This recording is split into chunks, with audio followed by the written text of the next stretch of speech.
Good evening.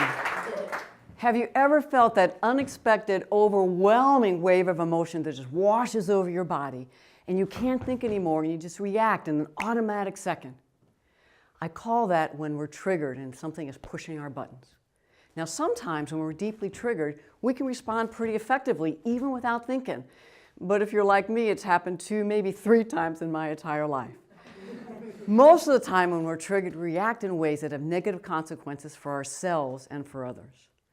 It is so common, so easy to feel triggered, especially in the workplace. Can you relate?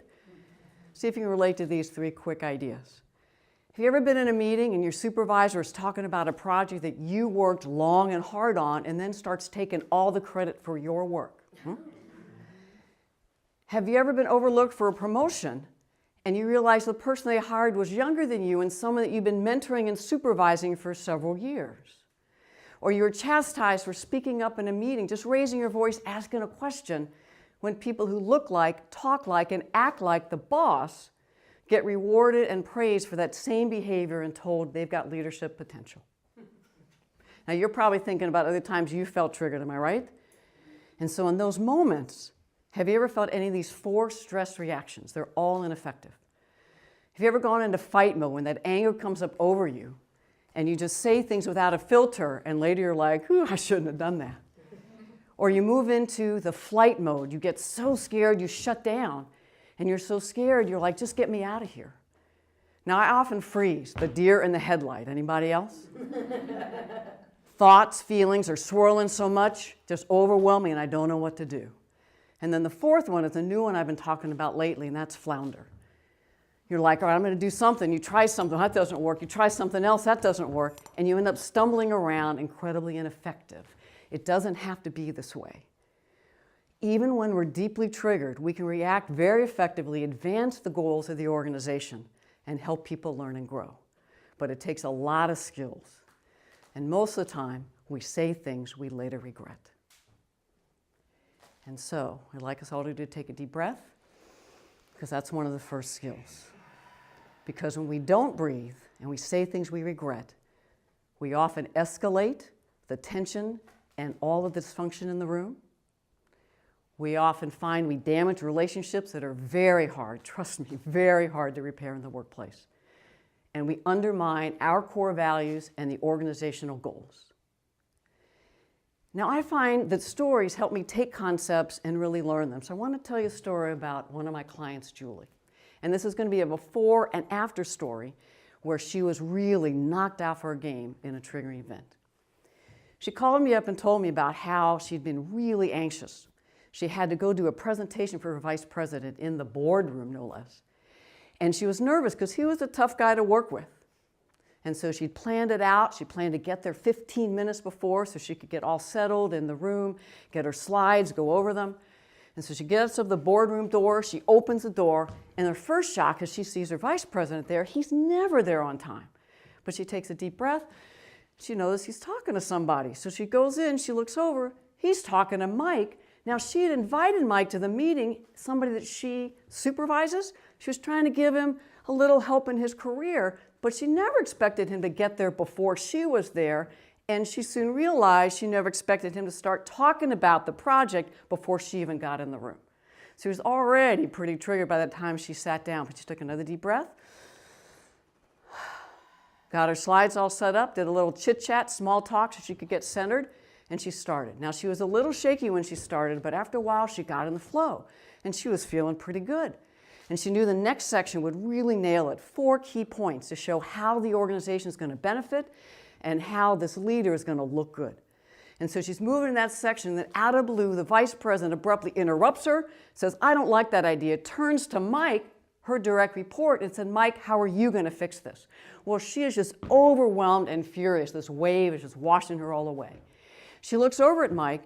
She sees him talking, but she can't hear him because all she hears is the beating of her heart and the ringing in her ears. And all she feels is just so frustrated as she has these thoughts spinning. She's thinking of her vice president. What a jerk, what a sexist, he can't handle strong women. And she looks back at Mike, who's still talking, expecting him to send the conversation back to her So she's like, what are you trying to do? You're trying to undermine my job? You're trying to take my job? You're trying to make me look bad? And so she is spinning so bad in that moment. She can't think what to do. In that moment, she chose fear over courage. And it took her several minutes to get back in her body enough to get centered so that she could see what was going on. But by then it was too late because they'd start talking about the football game next Sunday. And she's frustrated again because she's like, we've got work to do. So she turned to the VP and she said, well, I just have a few more slides. Mike interrupts and said, well, we've already talked about that. There's a problem with what we're doing, so we'll figure that out in the next couple of weeks and we'll all come back together. And she gives Mike the look. I mean, you know the look. It's like, and I hope you can't lip read in this moment. And so she turns to the vice president and said, I just have a couple slides. He gives her the hand. You know the hand? As he's picking up his iPhone and headed to the door. And she sees Mike running after the vice president. And she's sitting there defeated, deflated, so disappointed in herself that she couldn't do anything differently. And I wish it ended there. But you know when you're triggered and you're exhausted and you're feeling just deflated, that's when the whispers get louder. You know what I mean about those whispers? Those voices, those negative thoughts in the back of our head. And so she started then spinning even more. I'm not good enough. I don't know how to do this. Maybe Mike is a better leader. Why did they ever hire me? Did I just get the job because I'm a woman? And she just sat there spinning. Can you relate? Yep.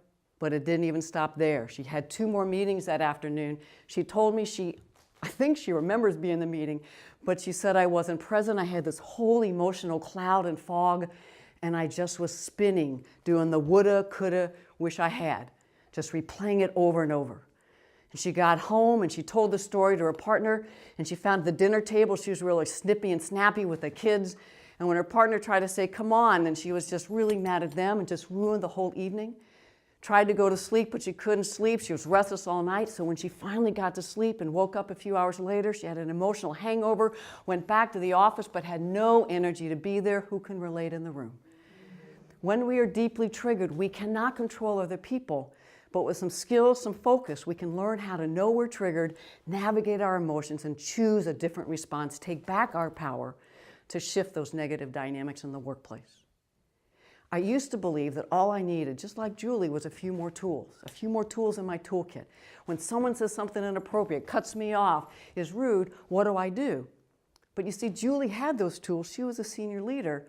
She was just so emotionally triggered, she couldn't find her toolkit in the moment. So she needed a whole nother set of tools. She needed to be able to know why in the world she was triggered in the first place. What I've come to believe is that when something happens and our reaction is this big like Julie's, when that moment probably wasn't an easy moment, but probably your emotions could have been just this big, that means something else is going on. And I call these intrapersonal roots.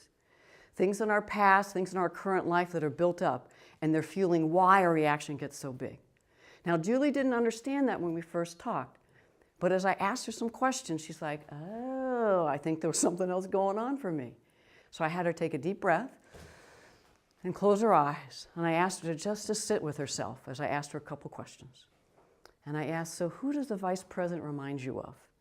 Do you ever remember feeling like you did in that moment? And she took a moment, and all of a sudden, she got this look on her face like, huh. And what she said was, I haven't thought about this in years, decades, but when I was in junior high, I remember I was so excited. I got cast in the lead role of the musical. And I came home and we were sitting at the dinner table and I was telling my dad, and I was halfway through the conversation when he turned abruptly to look at my brother and say, so how was football practice today, son? How's that game going to be? And I just sat there. I didn't know what to do and I felt dismissed. I said, that's great. That's something from your way past. How about at work? Does Mike, the VP, remind you of anything? We paused, and she said, oh. I remember every time I'd speak in a lot of meetings, or anytime any woman would speak, our ideas would just plop and no one would listen. But as soon as that man in the corner would speak up and say the exact same thing, all of a sudden it was a great idea that he got credit for. I said, that one's great too. So take another deep breath. Just close your eyes. I'll ask one more time. Does anything come up as you ask? Does the vice president or Mike, they remind you of anybody? And you could just feel her start to get quiet. And she said, oh, I'm remembering a couple guys, a couple men that used their power, used their privilege and their position to silence me and to get me to do what they wanted to do. And so I just sat there with her for a while because I knew she had hit something pretty deep. What I know is when we're deeply triggered, there's much more going on, and there's a lot of skills we need to learn. It's not that I'm out of control when that vice president interrupts us, right? We can learn some skills, but we had to start at 3 levels. And so when I worked with Julie, we started with the tools that most people want, and that's when other people do things that are really obnoxious, what can I do? And so I taught her those skills. So she had the toolkit, she felt comfortable, she knew what she was doing. And then I said, but how are you going to know if you're triggered? She's like, oh. And so we did some of that work. Because when you're triggered, that's when you can do your thought work. And the critical skill for her was change your thought, change your reaction. Because she thought that she just would automatically respond and she had no control. But as we practiced, we went back and role-played every situation with that vice president and several others, found those negative thoughts that she had, and we shifted in them the moment she learned the skills so that she was confident the next time she felt triggered, I can notice I'm triggered, find my negative thoughts and shift them. And then I said, but that's if you know you're triggered, because if you're so deeply rooted and those things get re-triggered in the moment, you may not even know you're triggered. So let's now do the 3rd level of skill, and that's how to heal your intrapersonal roots. So that's what we did. We did the healing work. And we went back to those times, the dinner table, at work, those men, and we reworked those, we revisited them, did some healing work, so they no longer were a strong charge for her. And so when she imagined her vice president interrupting her, he was no longer a distracting trigger, just an inconvenience. So we did all that work, and just in time, because it wasn't but a week or 2 later, I get a call from Julie. She says, Kathy, you will not believe this. I said, what? She said, I'm having deja vu. Remember that story I told you? I'm like, could I forget it? And she's like, yeah, well, the same thing happened, but it had a different ending because I was different. She said, I said, well, tell me more. She's like, well, you can probably predict it. I was in a meeting, but this time the vice president and all his directs that happened to all be men were sitting there, and we're supposed to each tell about a new initiative in our area. So a couple guys went, he loved them, and then it was my turn, and I knew it was coming. So I took a deep breath, like you said, and I started telling initiative, and predictably, he interrupted me, said, I'm not sure about this, turned to the men and said, what are your concerns? Well, of course, they followed his lead and started telling their concerns. I felt a wave of irritation, but I remembered, change your thought, change your reaction. So I took a deep breath, and I made sure I paused before I said anything, and I said, now what am I thinking? And I changed that, what a jerk, what a sexist. And I said, wait, he's got concerns. All right, he's the vice president. Why don't I interact with him, find out what his concerns are, and maybe we can work something out. So I took another deep breath. I got a little centered, and I came back in the meeting, and I noticed this guy over here was still talking. So I watched him until he was about to take a breath, because I knew that was my moment. He took a breath, and I moved right in. I looked at that vice president, and I said, I hear you've got some concerns. Let's talk about them. Tell me what they are, and I'll finish my presentation as we talk. And she did. And by the end of that meeting, that vice president was on board. And she had changed 2 or 3 ideas. And they were pretty good, she thought. And because the vice president was on board, then all the other folks were on board. They got in line, and so she was able to implement that project in record time, and it really advanced the organization pretty quickly. Now, the best part was, she goes, Kathy, you will not believe this. She said, at the end of the meeting, I actually was turned and talking to my colleague, and everyone else pretty much has left, but the VP was still over there. And so I'm closing up, and I say goodbye to him, I say goodbye, and he says, gives me the nod, you know the nod. He says, good job. That was the first time ever he'd done anything like that. When Julie first came to work with me, she could never have imagined that in triggering difficult situations, she could have responded any differently than shutting down, pulling away, and getting small. But now she felt empowered. And that time in that meeting, she decided she could choose courage over fear. She spoke up, she reclaimed her power, she found her voice, and she intervened in a way that helped the group dynamic shift to create greater productivity, greater inclusion. So the next time you feel triggered, I want you to pause before you say anything. Take a deep breath, come on. And then remember 3 things, and remember to do them. 1, pause, breathe, and then remember, change your thoughts, you change your reactions. And just like Julie, find those negative thoughts, shift them, so you de-escalate your emotions, you're more grounded in the moment, you find your toolkit, and you choose how you want to respond. So you take back your power and be the leader you were meant to be. Thank you very much.